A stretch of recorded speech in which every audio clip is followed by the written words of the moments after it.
O começo depois do fim, capítulo 492, Povo de Alacria. Ponto de vista, Caera Denoir.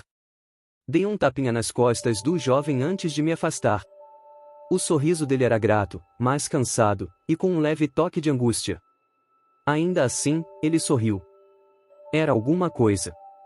Quando ele se aproximou do Tempus Var, instalado no vasto saguão da Biblioteca Central de Cargida, a maga de cabelos castanhos claros, responsável por conduzir essa última transmissão, murmurou palavras suaves e encorajadoras. O jovem tinha pouco a que voltar.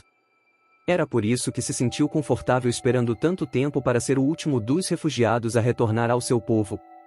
Ninguém estaria esperando por ele. A guerra havia levado todos. Nossa atendente voluntária, uma integrante do sangue nomeado KN, estremeceu ao ativar o dispositivo Tempus Var. Sua mana tremulava, inconsistente. Ainda assim, o mecanismo foi ativado, e o jovem foi puxado por um ondular de espaço e mana. Com isso feito, a maga se sentou na beirada da plataforma e enxugou a testa. Obrigada, falei, forçando-me a ficar ereta, apesar das dores nas costas e do desconforto persistente atrás dos olhos. Diga ao seu Lorde que a ajuda dele não será esquecida. A maga KN deu uma pequena risada sarcástica. Seja lá o que isso valha. Ainda assim, suponho que essas pessoas mereçam morrer no conforto de suas próprias casas. Engoli minha resposta amarga, repetindo apenas meus agradecimentos antes de me virar e caminhar com propósito em direção à saída da biblioteca. A verdade era que o propósito era uma fachada, não para os outros magos que permaneciam na biblioteca, mas para mim mesma. Eu não sabia ao certo o que fazer agora. Passará tempo demais no pequeno escritório que ocupei no andar de cima e relutava em incomodar Ceris. Ela estava ciente que os últimos refugiados estavam programados para ir para casa hoje. No entanto, a própria cidade de Cargida oferecia pouco para mim. Embora minha casa, de certo modo, não ficasse tão longe, escolhi permanecer na biblioteca até agora. Era nossa base de operações, onde Ceris e Siuri também decidiram ficar, e eu era necessária quase todas as horas do dia. Lá fora, parei e virei o rosto para o sol do fim da tarde. Meus dedos foram ao externo, pressionando contra a pele. Sob a carne, os músculos e os ossos, meu núcleo doía. A primeira onda de mana havia sido ruim. Veio como um tsunami vindo de um mar distante, avançando sobre nós, quando recuou, levou nossa mana com ela. Todos os magos foram afetados, mas os mais fortes sofreram mais. A segunda onda foi muito pior. Comecei a andar novamente, meu propósito incerto pela primeira vez em semanas. Após o primeiro pulso, Corbel e Lenor haviam se retirado para as Relictons com a maioria dos outros altos-sangues. Agora, os dois primeiros níveis das Relictons estavam em risco de superlotação. Com tantos ascendentes de alto escalão envolvidos na rebelião de Ceris, a organização deles rapidamente desmoronou, e os altos-sangues em cada cidade estavam limitando o acesso às Relictons onde podiam. Era outro desastre em formação.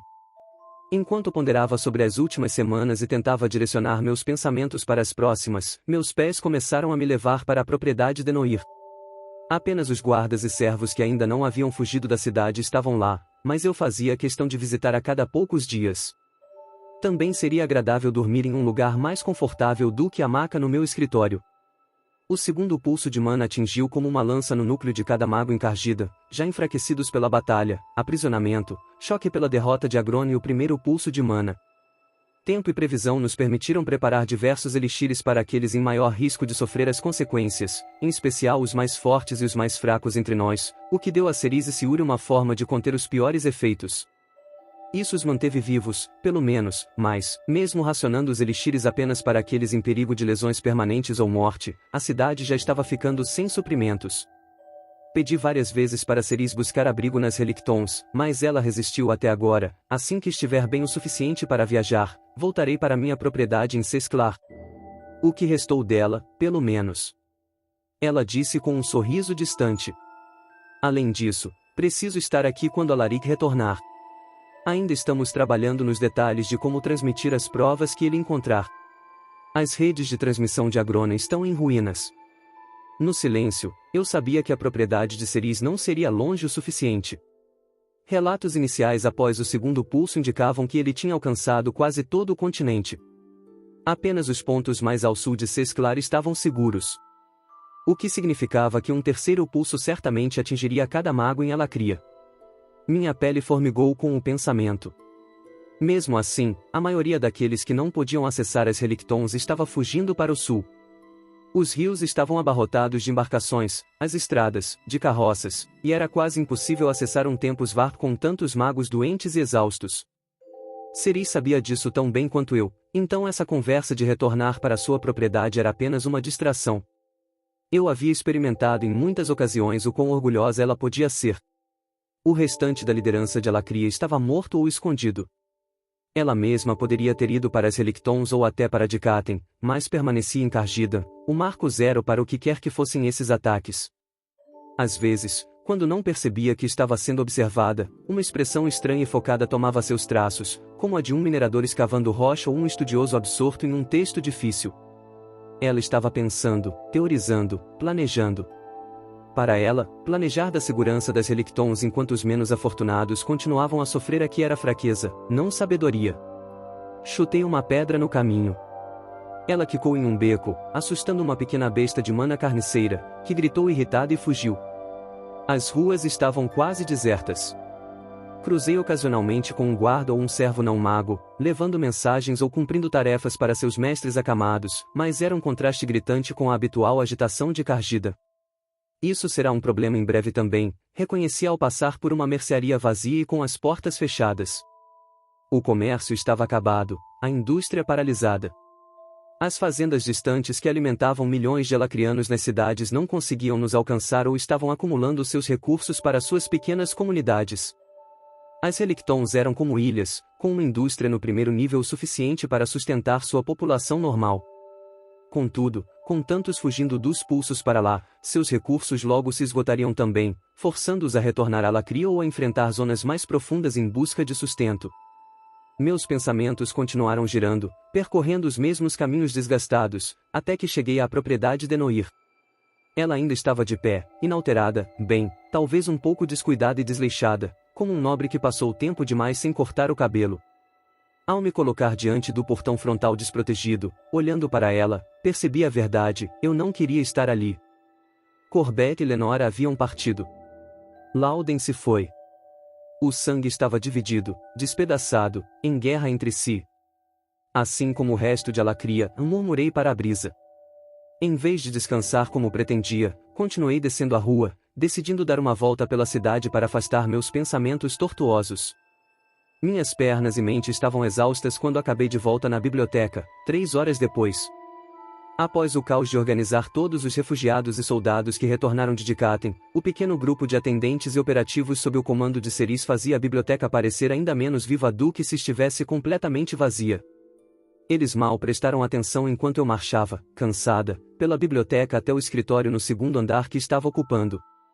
Destranquei a porta, fiz uma rápida inspeção para garantir que nada estava fora do lugar e me joguei na cadeira de couro desgastado atrás da mesa emprestada. Lá, sentei-me por vários minutos olhando para o nada. Meus pensamentos estavam finalmente, abençoada e silenciosamente, quietos. Porém, a calmaria não durou muito. A ansiedade, um impulso sutil, mais invasivo, de fazer alguma coisa, rastejava como verme sob minha pele. Destranquei minha mesa e peguei um certo pergaminho. Eu o verificava várias vezes ao dia, mas fazia algum tempo desde a última vez que ele mostrara algo além de mensagens antigas. Meu coração acelerou ao ver novas palavras rabiscadas na superfície. A excitação se transformou em decepção quando li a mensagem escrita por Lyra Drade, que foi transmitida de seu pergaminho bidirecional para o meu, atravessando a vasta distância entre os continentes. Ainda nenhuma resposta de Arthur em Efeltus. Parecia improvável que Arthur retornasse tão cedo. Nem sequer podíamos ter certeza de que ele havia recebido nossa mensagem, que foi enviada com um meio Azura, Shu. Isso foi um risco desnecessário, quase tolo, que eu não teria corrido, pensei, me corrigindo em seguida. Afastei o pensamento e continuei lendo. De acordo com a nota, uma aprovação provisória foi dada para que um pequeno número de alacrianos retornasse a Dicatem, se desejássemos. Isso foi, Lyra deixou bem claro, graças ao trabalho de Tessia Eralite. As meca-quimeras, o novo arsenal de máquinas infundidas com bestas de mana de Dicatem, estava sendo realocado para Elenoir para montar artefatos adicionais de teletransporte de longo alcance e supervisionar o processo. Coloquei o pergaminho de lado, deixando-o enrolar parcialmente. Esta notícia era inesperada, e o momento era ruim. Provavelmente haveria muitos alacrianos dispostos a retornar às vilas estabelecidas entre a clareira das bestas e Elenoir Indicatem, mas tínhamos acabado de ajudar as pessoas a deixarem Cargida. No momento, eu não sabia nem por onde começar a oferta de realocar pessoas mais uma vez. Talvez uma loteria. Parece que temos algum tempo para pensar nisso, pelo menos, e minha voz soava vazia e cansada, até mesmo para meus próprios ouvidos. Minha porta se abriu de repente, sem aviso prévio. Falando sozinha agora, garota? Uma voz rude perguntou. Não está ouvindo vozes na cabeça, espero. Alaric entrou cambaleando, parecendo ter sido levado pelo vento.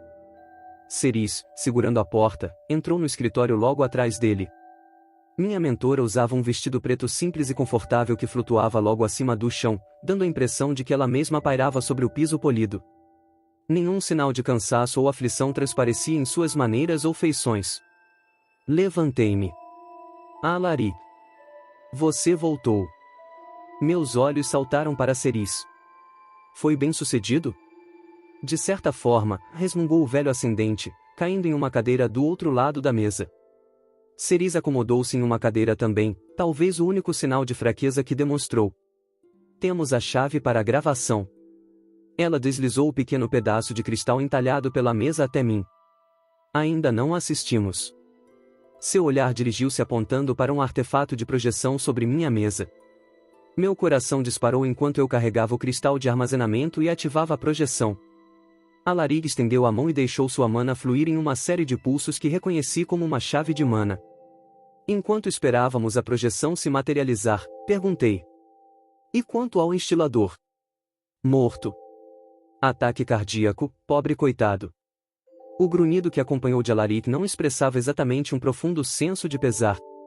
Pelo menos ele conseguiu me passar a sequência da chave de mana antes de morrer. Franzi o senho, mas não disse nada. A imagem de uma densa e interminável extensão de floresta foi projetada em uma área vazia da parede. O ângulo do artefato de gravação mudou ligeiramente enquanto o pequeno artefato animado ajustava sua posição. Por alguns segundos, nada aconteceu. Uma força externa causou uma distorção na gravação visualizada, e o artefato, semelhante a um pássaro, girou à esquerda. Várias figuras surgiram, voando rapidamente sobre as copas das árvores. A distorção se intensificou, mas então a imagem se normalizou. As figuras, 8 ao todo, passaram rapidamente. O artefato de gravação saltou de seu poleiro e os seguiu. 4 das pessoas pareciam estar conscientes, 2 voando à frente e 2 atrás. As outras 4 estavam horizontais, imóveis no ar, seus corpos flutuando ao vento entre os outros. Achei que tinha reconhecido as 4 formas imóveis, mas o ângulo era ruim.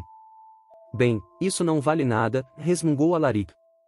Silêncio, ordenou Cerise. Sua voz era suave, mas o tom de comando era absoluto. Assistimos a gravação continuar por mais alguns minutos. O artefato se inclinou, tomando um ângulo mais íngreme para se posicionar acima do pequeno grupo, que estava desacelerando ao chegar a um local onde a floresta estava completamente destruída. Reconheci os pedaços quebrados de alguns dispositivos semelhantes aos que Cerise havia usado para congelar os portais das Relictons. Foi então que finalmente tivemos uma boa visão das 8 pessoas. Caídos entre 4 azuras estavam Arthur, Sylvie, Cecília, que já sabíamos que havia voltado a ser Tessieralite, e o próprio Agrona. O Alto Soberano estava inconsciente, sua cabeça pendendo, mesmo sustentada magicamente. Vê-lo assim me deixou profundamente desconfortável, e arrepios percorreram meus braços. Pelas costas peludas de Vritra, é ele mesmo, disse Alaric, sua voz mal passando de um sussurro. Aquele é. Kezes Indrad em pessoa, sim, respondeu Cerise à minha pergunta inacabada. Com ele estão Sharon Indrad, líder das forças draconicas que antes ocupavam Dikaten, Vinson Indrad, seus olhos e voz em nosso mundo, e esta 4ª dragão, a mulher, deve ser Miri, a esposa de Kezes, embora eu não possa confirmar isso com absoluta certeza. Conforme a imagem gravada continuava, concentrei-me em Kezes. Ele parecia muito mais jovem do que eu imaginava, suas feições eram marcantes e suaves. Cabelos loiros brilhantes caíam abaixo dos ombros, agitados pelo vento do voo, e ele vestia roupas ricas em branco e dourado. Eu não sabia o que esperava, considerando o mito de sua existência, mas com certeza não era esse e homem relativamente comum. Uma fenda distorcida e cintilante apareceu na gravação. A abertura para Efeutus, explicou Ceris. O artefato não conseguiu capturá-la adequadamente. Keses e Miri se viraram para olhar para a terra atrás deles. Trocaram algumas palavras, mas não havia som, e o artefato estava voando alto demais para tentar ler os lábios deles. Então, se viraram novamente e flutuaram para frente, desaparecendo no portal que não podíamos ver claramente. Um por um, o restante do grupo os seguiu. O artefato de gravação deu várias voltas pelo local, então virou e acelerou em outra direção, provavelmente para algum local de extração pré-determinado. É o suficiente? Perguntei, me virando para minha mentora. Parece bem claro para mim. Keses capturou a Grona. Os outros soberanos estão todos mortos ou desaparecidos, assim como as foices. E as assombrações sumiram. A Lacria está livre do clã Vritra. Suficiente para o quê? Ceris perguntou, embora as palavras não fossem direcionadas a mim. Em vez disso, falou ao ar, então olhou ao redor como se esperasse que o ar respondesse. Aqueles capazes de acreditar, mas que aguardavam por provas, serão convencidos. Há outros que não serão convencidos por nenhuma evidência. Ela balançou a cabeça, como se afastando teias de aranha. Ainda assim, com mais da população assegurada de que a Grona não retornará, podemos tomar medidas mais concretas. Eu sabia o que ela queria dizer. Os domínios estavam sem rumo, divididos em centenas de pequenas facções que mal podiam ser consideradas cidades-estados administradas por alto-sangues. Organização e liderança eram mais necessárias do que nunca. Não era a primeira vez que eu desejava que Ceris assumisse o comando. E, no entanto, por mais que respeitasse minha mentora, também sabia que o que ela queria precisava era escapar da velha estrutura de governança, não substituir um Vritra por outro. Ceris desativou a projeção e tirou o cristal de armazenamento. Depois de virá-lo na mão, passou-o para Alaric.